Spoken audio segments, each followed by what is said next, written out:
Boa noite. O Grêmio emenda uma sequência de 6 jogos de invencibilidade depois da retomada do futebol brasileiro.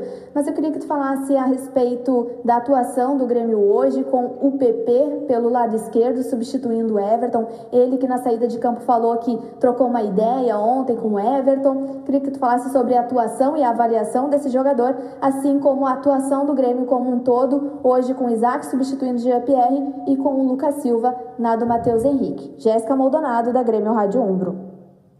Jéssica, o Grêmio teve bem. Os jogos do Campeonato Brasileiro são todos difíceis, pegados. E a equipe veio de uma decisão, praticamente, na última quarta-feira e se comportou muito bem. E, além do mais, nós estamos sem alguns jogadores importantes. Não estou me queixando, veja bem, mas em termos de entrosamento é totalmente diferente. E o PP já está acostumado com esse grupo, o PP vem jogando com a gente há muito tempo, se comportou muito bem. Eu tenho certeza que nessa sequência de jogos ele tem muito a dar ainda. Mas o mais importante de tudo foi que a gente veio de uma decisão onde o grupo se entregou totalmente na última quarta-feira e hoje se entregou novamente. E nós conseguimos estrear no campeonato com uma vitória. É sempre muito importante você fazer o seu dever de casa. E como eu te falei, então o jogo foi bom, as duas equipes procuraram o gol o tempo todo. O Daíra está fazendo um bom trabalho no Fluminense, a equipe do Fluminense é difícil de ser batida, acho que a maior prova disso foi nas finais do estadual contra o Flamengo. Então nós sabíamos que nós iríamos encontrar bastante de dificuldades, como nós encontramos, mas Campeonato Brasileiro é assim mesmo. Eu acho que o mais importante de tudo foi que o Grêmio conseguiu os 3 pontos. Renato, boa noite. Gostaria de pedir para você fazer a avaliação de 2 jogadores no jogo de hoje. Primeiro o PP, que tem a missão agora de substituir o Everton, e depois o Isaac, que você escolheu para começar o jogo no lugar do Jean-Pierre. Paula Menezes, RBS TV e Sport TV. O Paulo, os 2 jogadores se comportaram bem, como toda a equipe, né? São jogadores que, por exemplo, o PP, não é fácil substituir o Everton, mas ele se comportou muito bem. Aquilo que eu falei, tem muito ainda para dar, muito a crescer ainda. Ele tem toda a minha confiança, a confiança do grupo. E o Isaac é um garoto que a gente trouxe da base também esse ano. É um garoto que vem treinando bem. A gente vem lapidando esse garoto também. No último Grenal ele entrou muito bem, fez o gol. E é um garoto que tem um futuro muito grande, mas é aquilo que eu falei. É a primeira vez que ele começa uma partida entre os titulares e a única dificuldade que ele encontrou foi o entrosamento, que é uma coisa normal, mas é um garoto que com certeza também vai nos ajudar bastante. Renato, queria que você fizesse uma avaliação para a gente, por favor, da atuação do Maicon, né? O segundo jogo consecutivo que ele tem uma atuação em alto nível. Ele que já se falou muito sobre a condição física, né, que talvez não aguente todos os jogos, mas conseguiu mais uma vez e é o cara que está, né, conseguindo fazer a regência desse meio campo do time do Grêmio. Diogo Rossi, Rádio Grenal. Diogo, a gente sabe, né, todo mundo sabe da importância do Maicon para a equipe. É um jogador que tem um entrosamento muito bom com o Mateuzinho. O Mateuzinho hoje não estava em campo. O Lucas esteve muito bem, mas são características diferentes. Além do mais, nós não tínhamos o Jean. Então, foi um meio de campo totalmente modificado, mas mesmo assim, mesmo o Maicon tendo uma grande atuação na última quarta-feira no Grenal, além do gol. Hoje também ele esteve muito bem. É um jogador que a gente tem todo o cuidado com ele. E hoje ele praticamente jogou quase que os 90 minutos. E esteve muito bem, até porque nós tivemos essa decisão na última quarta-feira. E 3 dias depois ele estava em campo de novo, nos ajudou novamente. É importante, por isso que de vez em quando a gente dá uma segurada em alguns jogadores, justamente por isso, principalmente se tratando de Campeonato Brasileiro, viagens longas, um jogo atrás do outro, todos os jogos são decisões, a gente só pega times fortes pela frente, times bons, e o cansaço. Então, por isso que a gente tem que ter sempre um grupo bom, um grupo grande, porque daqui a pouco tem que começar a segurar um ou outro jogador, justamente por isso, por causa das viagens e o desgaste, para que esses tipos de jogadores aí, com uma idade um pouco elevada, não comecem a sofrer as lesões. Boa noite, Renato. Zé Alberto, Rádio Gaúcha. A pergunta é sobre os jogadores até que não atuaram. À medida em que agora tem esses jogos quarta, domingo, o Grêmio teve Grenal, teve o jogo de hoje, é possível ou necessário até modificações para o jogo do próximo meio de semana? Até o que tu pode dizer daqueles jogadores que não atuaram, com quem tu vais poder contar para a próxima partida? Olha, Zé, a gente tem que esperar sempre, né, 24 horas para a revisão médica, porque muitas vezes o jogador sai de campo bem e durante a noite ou no momento que acorda ele acusa um tipo de lesão que não apareceu no dia do jogo. Então, por isso que temos a revisão médica amanhã.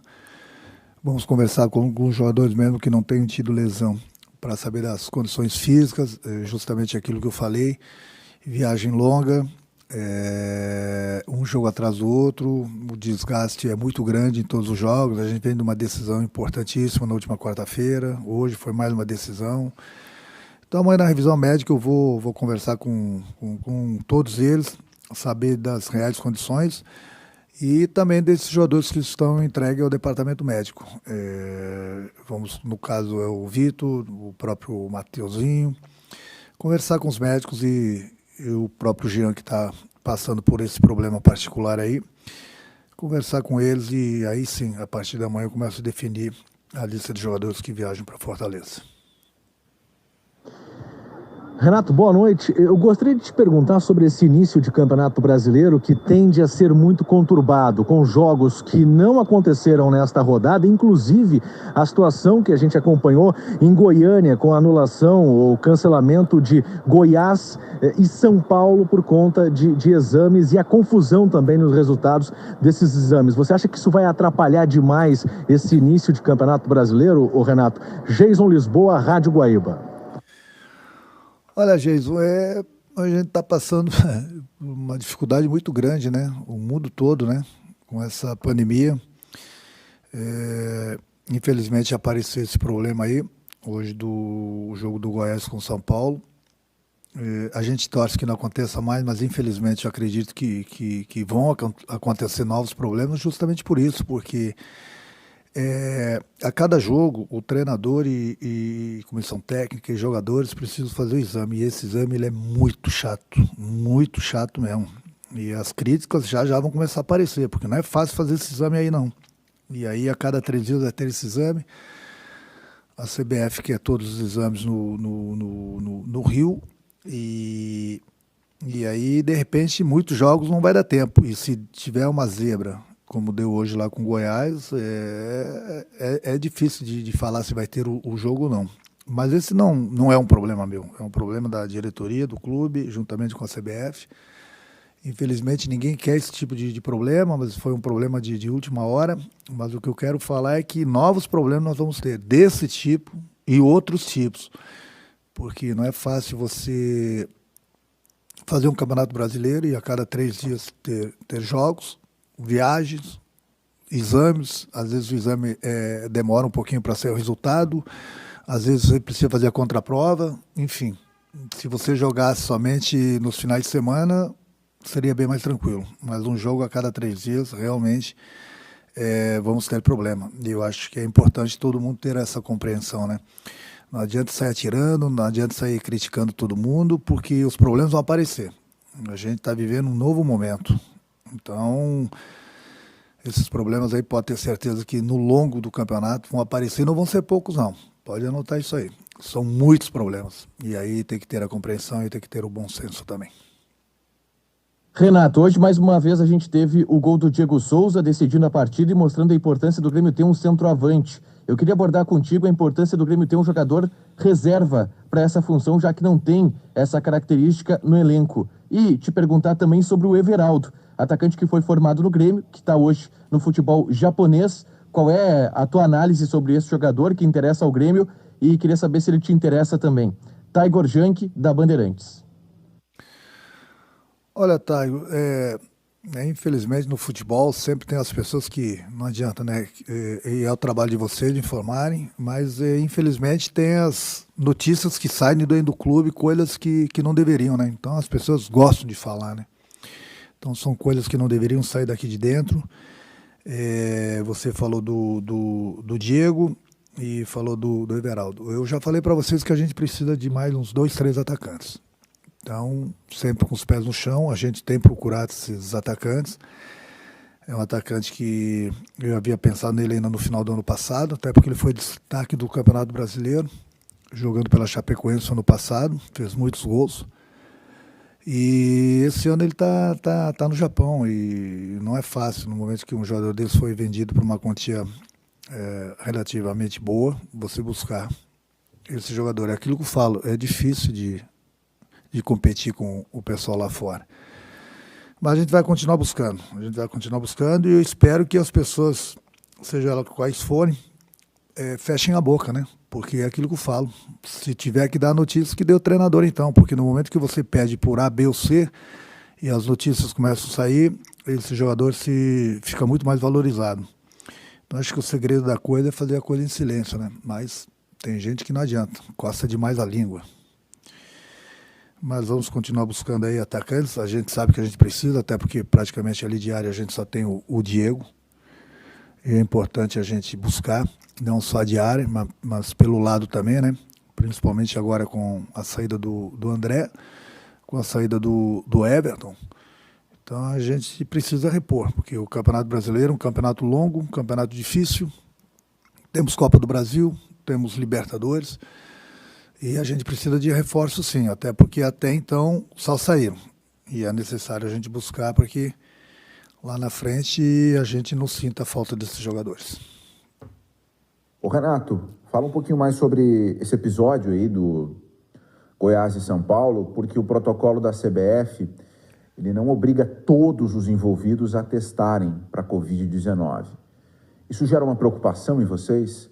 Tu tem conversado com outros treinadores, com o pessoal do futebol brasileiro sobre essa circunstância do início do Campeonato Brasileiro? Qual é o tamanho do risco? Jeremias Werneck, do site UOL Sport. Olha, Jeremias, é um assunto delicado, né? É aquilo que eu falo, já quem tem que se preocupar com isso é a diretoria do clube, o departamento médico, juntamente com o nosso presidente, com a CBF. Eu acho que todo cuidado é pouco. Eu tenho visto, e durante os campeonatos estaduais, por exemplo, aqui no Rio Grande do Sul, o treinador é obrigado, veja bem, eu não estou sendo contra ou a favor da máscara, eu acho que todo cuidado ele é muito bem-vindo, mas no Rio Grande do Sul, por exemplo, campeonato estadual, o treinador é obrigado a usar máscara, pode tirar para dar informação e ter que recolocar a máscara. Todos os jogadores precisam usar máscara e fazer o teste. Aí eu vejo finais do Campeonato Estadual do Rio de Janeiro e de São Paulo, o treinador não é obrigado a usar máscara e pode levar 12 jogadores para o banco de reserva. Aí a questão é quem está opinando para que isso aconteça, tanto no estado quanto no outro. É importante perguntar sempre, lógico, segurança de todos, mas a Covid do Rio Grande do Sul não é diferente da Covid do Rio de Janeiro e de São Paulo, e vice-versa. Então é importante quem está determinando certas regras, perguntar para essas pessoas se elas entendem do assunto, se elas entendem do futebol. Porque não é possível que num estado, e olha que, infelizmente a gente precisa falar essas coisas, né? Rio e São Paulo são os estados que mais óbitos a gente vem tendo. E lá, no caso do futebol, as pessoas não estão usando a máscara e podem levar 12 jogadores para o banco. Aqui já é totalmente diferente. Então, tem que ser igual para todo mundo. Agora você fala que nem todo mundo é obrigado a fazer o exame. Quer dizer, eu acho que todo cuidado é pouco, né? Eu acho que isso, nessa pandemia, durante o Campeonato Brasileiro, Copa do Brasil, Libertadores, enfim, não pode virar uma bola de neve. Ah, esse time faz, esse não faz e vice-versa. Alguns clubes vão fazer, alguns clubes não vão fazer. Eu acho que, acima de tudo, a CBF precisa se manifestar. Na minha opinião, pelo menos, tem que obrigar todo mundo a fazer o exame, sim. Isso é uma segurança para todos, para eles e para nós. Não pode, de repente, uma equipe entrar em campo com um teste e a outra equipe não ter feito. Isso de maneira alguma pode acontecer. Ou, de repente, acontecer, infelizmente, como aconteceu hoje, deu teste positivo aí, infelizmente, para os jogadores do Goiás. Aí o jogo é suspenso, tem uma equipe dentro do campo já esperando para começar a partida. Quer dizer, aquilo que eu falei, tem que ter a compreensão? Sim, tem que ter a compreensão. Agora, o pessoal da CBF precisa se mexer porque os problemas vão acontecer, esse tipo de problema, outros problemas irão acontecer, infelizmente, e aí não pode ter a decisão em cima da hora. Então, já tem que pensar lá na frente, porque esse tipo de problemas aí é normal nesse mundo que a gente vive hoje. E se tratando de jogador de futebol, principalmente, jogadores estão se abraçando toda hora, estão conversando, estão suando, estão se agarrando, e aí já viu, né? Então é muito importante que a CBF decrete que todo mundo faça o teste. Doa quem doer.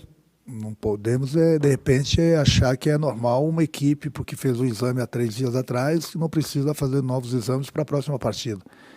Já que está tendo o campeonato, que é muito bom disputar, diga-se de passagem, o Campeonato Brasileiro, eu acho que todo cuidado é pouco. Renato, boa noite. Eu queria te perguntar sobre as situações do Lucas e do Orejuela, né, que tiveram problemas durante o jogo ali. Se te preocupam, né, para a sequência, e se te preocupa essa soma de pequenos problemas aí que tu tá tendo, já teve Guilherme Guedes, enfim, Vitor Ferraz e outros. Eduardo Moura, GE. Globo. Não, é normal no futebol. Hoje os dois, o Panita saiu porque no último lance aí ele teve câimbras e faltando uns 2, 3 minutos para terminar, eu não podia esperar ele voltar porque poderiam dar novas câimbras nele e de repente eu teria um jogador a menos dentro do campo. Então eu coloquei o Braz aí até pela bola aérea do Fluminense, sabia que no final do jogo o Fluminense ia começar a colocar a bola aérea e o Braz é zagueiro, é alto e já jogou aí pelo lado direito, enfim, entrou praticamente para não ter que esperar a volta do Panita, já que faltavam 2, 3 minutos. E o Lucas foi um tostão ainda que ele tomou no primeiro tempo, e no segundo tempo a gente estava perdendo um pouquinho o meio, por isso que eu coloquei 2 jogadores rápidos ali, no caso o Tassiano e o Darlan, são jovens também. Saiu justamente por isso, não que tiveram uma lesão mais grave, mas as lesões elas são normais no futebol, até porque o desgaste é muito grande, um jogo a cada 3 dias, é um campeonato diferente. A gente vê numa decisão na última quarta-feira, no Grenal, que o jogo é muito pegado sempre, e foi muito disputado, e 3 dias depois a gente entrou em campo para jogar contra o Fluminense, que é outra decisão. O Campeonato Brasileiro você tem que fazer o dever de casa, e a gente enfrentou uma boa equipe, muito bem treinada.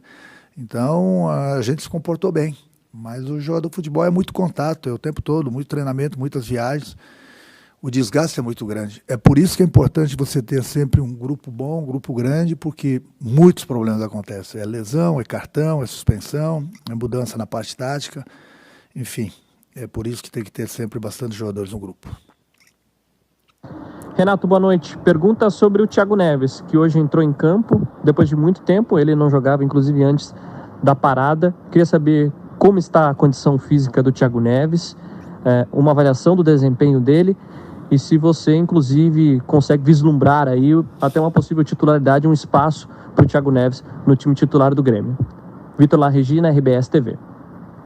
O Vitor, o Thiago, ele vem de uma longa parada, né? Então é normal que não só o Thiago, como qualquer jogador quando volta de uma lesão depois de muito tempo, treinando somente a parte física, que ele sinta o jogo, porque o mais importante de tudo para o jogador de futebol é o ritmo do jogo. Então a gente vai soltando o Thiago aos pouquinhos, até para ele readquirir aquele ritmo de jogo necessário que ele precisa. Eu acho que o mais importante de tudo é que ele está recuperado das dores musculares, que ele vinha sentindo bastante. Senti um pouquinho o jogo hoje, porque não é fácil de enfrentar a equipe do Fluminense, uma equipe jovem, que o pessoal corre bastante, mas ele só vai pegar esse ritmo de jogo jogando. Se vai começar uma partida ou não, vai depender muito dele, é aquilo que eu sempre falo para vocês.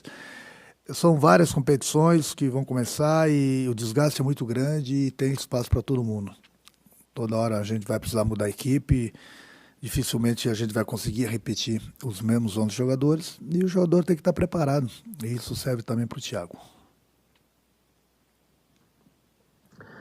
Renato, nas últimas edições do Campeonato Brasileiro, quando o Grêmio chegou na Libertadores da América, preservou titulares na competição nacional. Você vai modificar a estratégia a partir deste ano ou vai continuar com a ideia de priorizar a Libertadores da América quando tiver um jogo no final de semana do Campeonato Brasileiro e no meio de semana a Libertadores? Wagner Martins, Fox Sports. O Wagner, começaram cedo com essa novela, hein? Começaram cedo, bem cedo. Essa vai depender muito do momento que a equipe se encontra, tanto no Campeonato Brasileiro como na Libertadores. É impossível, digamos quase que impossível, você disputar duas competições, tem mais a Copa do Brasil também, nesse nível, jogando sempre com a mesma equipe. Você pode falar, mas o Flamengo fez isso ano passado. O Flamengo pegou 4, 5 meses, jogou quase sempre com a mesma equipe e quase que pagou por isso no final do ano. Mas estava com uma gordura muito grande pela frente e acabou ganhando o Campeonato Brasileiro e gastaram 200 milhões, né? É necessário que se fale nisso, porque eles tinham um grande plantel, jogadores a nível de seleção brasileira.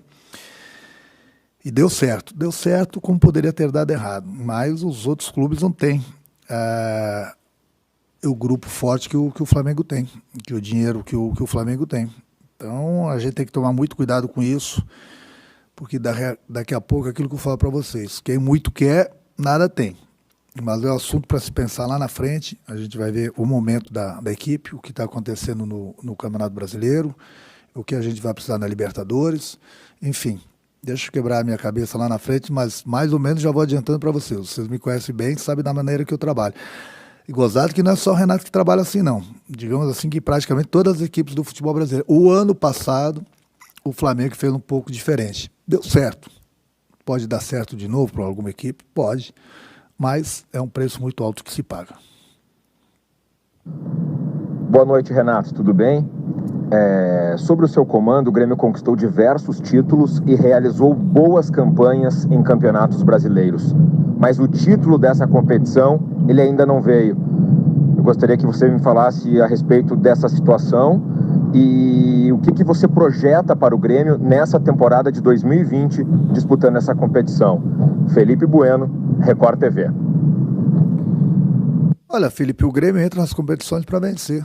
Eu entro no Campeonato Brasileiro para vencer com o meu grupo. Se a gente disputar somente o Campeonato Brasileiro, aí sim, aí era outra história. Você vê que o Grêmio disputa sempre Libertadores, Brasileiro, Copa do Brasil, e o Grêmio está sempre na Libertadores. Por quê? Porque sempre chega. Seria muito bom o Grêmio disputar somente o Campeonato Brasileiro. Agora, esse de pergunta, ela é muito boa, mas aí vocês também precisam se colocar no lugar do presidente do clube, da diretoria do clube e do treinador do clube.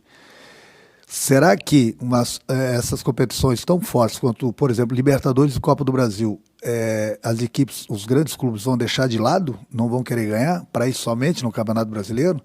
Quem sustenta o clube?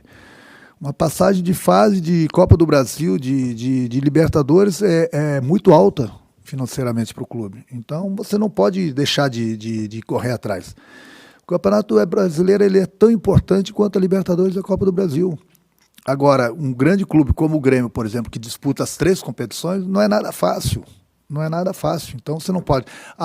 se o presidente, que é a autoridade máxima do clube, juntamente com a diretoria, me falar assim, Renato, vamos somente no Campeonato Brasileiro, vamos tentar ganhar o Campeonato Brasileiro, sem problema algum. Eu sempre falo para vocês, eu respeito a hierarquia, eu sou empregado do clube. Agora, vamos somente no Campeonato Brasileiro, né? Saiu da Copa do Brasil, saiu da Libertadores, não pode ter cobranças. Vamos somente ficar ligados no Campeonato Brasileiro. Não tem um presidente, não tem uma diretoria de um grande clube que vai falar isso, em hipótese alguma. Então, muita gente da imprensa acha que o Grêmio deixa de lado o Campeonato Brasileiro. O Grêmio nunca deixou de lado o Campeonato Brasileiro. A maior prova disso é que o Grêmio disputa todas as competições e chega sempre no Campeonato Brasileiro. A maior prova é isso. Tem que cobrar dos clubes que não estão na Copa do Brasil, não estão na Libertadores e não chegam no Campeonato Brasileiro. E o Grêmio chega sempre. Tanto é que o Grêmio disputa todos os anos a Libertadores, porque chega no Campeonato Brasileiro. Agora, as coisas vão afunilando lá na frente, vai ficando difícil para todo mundo. E aí você tem que escolher o melhor caminho, o Copa do Brasil, o Libertadores, o mesmo Campeonato Brasileiro.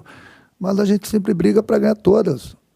É muito difícil. Todos os clubes pensam dessa forma, pode ter certeza. Todos os clubes. É por isso que é importante você se preparar, tendo um grupo grande, um grupo forte, porque problemas vão ter nas competições e é importante você ter sempre um time forte em todas as competições. Só que repetir a mesma equipe vai ficar difícil.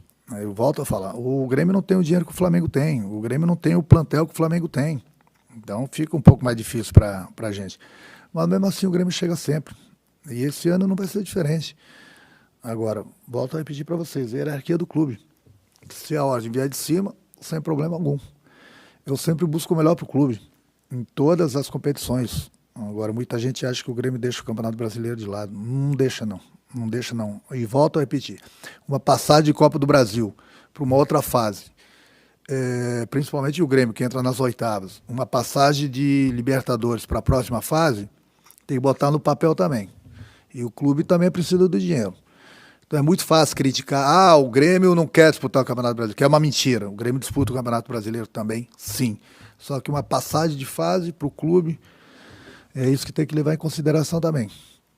Então, acredito eu que a gente deva fazer o que a gente vem fazendo nesses últimos 4 anos, a não ser que venha a ordem de cima. Se vier a ordem de cima, a gente obedece. Renato, o Grêmio teve várias dificuldades na noite de hoje, né? A questão também de mudança de escalação, alguns atletas que entraram na tua equipe, mas eu gostaria que você falasse do Vanderlei especificamente, né? Goleiro que chegou no início do ano, alguns torcedores chegaram a, de certa forma, contestá-lo no início, né, da sua passagem, mas hoje ele, mais uma vez, teve uma atuação firme, segura, e chegou até a salvar o Grêmio em alguns momentos. Eu gostaria que tu falasse um pouquinho do Vanderlei, Jairo Cuba, da Rádio Galera. Olha, Jairo, no momento que a gente trouxe o Vanderlei, a gente trouxe ele para nos ajudar. Da mesma forma que a gente trouxe o Paulo Vitor, o Júlio César, nós temos o Breno, que é um garoto que veio da base também, que é muito bom goleiro, que está com a gente. Nós temos 4 grandes goleiros. Quando a gente trouxe o Vanderlei estava no Santos e ele era cotado para a seleção brasileira. Eu lembro que ele vinha fazendo grandes atuações com a camisa do Santos. Então o Grêmio contratou um grande goleiro. E quando ele chegou, se algumas pessoas tinham algumas dúvidas, na minha cabeça não tinha dúvida alguma. A gente sabia que ele iria nos ajudar, como o próprio Paulo Vitor, Júlio César estavam nos ajudando. Então ele começou como titular, está tendo as oportunidades, tem jogado bem, da mesma forma que quando precisam de outros goleiros, eles entram e jogam bem também. O Vanderlei tem nos salvado porque é um grande goleiro. Eu acho que a maior prova está aí. Ninguém é cogitado várias vezes para chegar numa seleção brasileira se não for um bom jogador. E o Vanderlei, volto a repetir, quando ele estava no Santos, ele era muito cotado para chegar à seleção brasileira.